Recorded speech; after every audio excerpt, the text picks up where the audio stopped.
Hello hello welcome to US.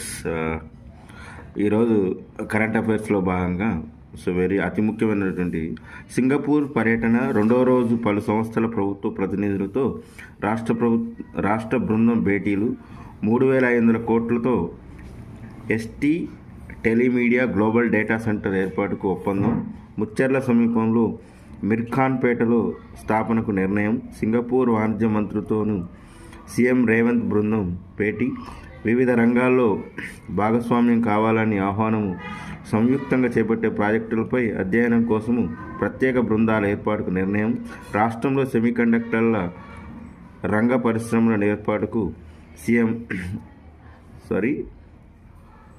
ఎస్ఎస్ఐఏ ఆసక్తి.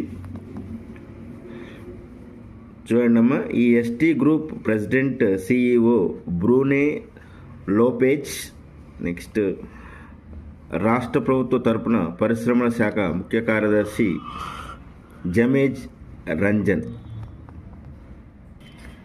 ఇందిరమ్మ ఇళ్లకు cut off సంవత్సరము 1994ను ప్రభుత్వం నిర్ణయించింది. పేదరిక నిర్మూలనకు దోహదపడుతుందని స్వామిత్ర ఆస్తి కార్డుల అందజేత కార్యక్రమంలో వర్చువల్గా ప్రసంగించిన ప్రధాని, 65 లక్షల మందికి ప్రాపర్టీ కార్డుల అందజేత.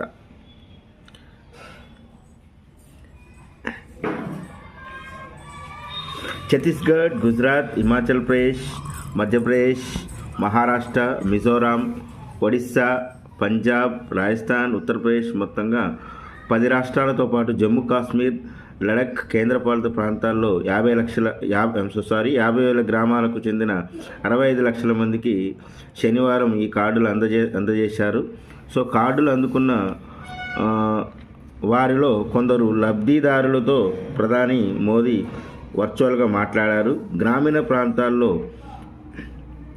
భూముల డిజిటలైజేషన్, మరింత సమర్థవంతమైన సాంకేతికత, సుపరిపాలన సాధ్యమవుతుందని, ఇది గ్రామాల సాధికారతకు బాటలు వేస్తుందని, కార్డులున్న లబ్ధిదారుల రుణాలు పొందేందుకు, ఇతర ప్రభుత్వ పథకాలు పొందేందుకు అర్హులవుతారు. కొత్తగా తీసుకున్న వారితో కలుపుకొని ఇప్పుడు దేశవ్యాప్తంగా దాదాపు 2.24 కోట్ల మంది స్వామిత్ర ప్రాపర్టీ కార్డుదారులు ఉన్నారు.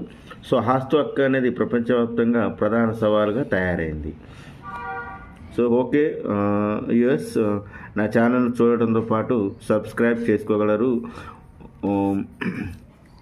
లైక్ చేయగలరు. మరింత మందికి చేరవేస్తారని ఆశిస్తున్నాను. Thank you my US.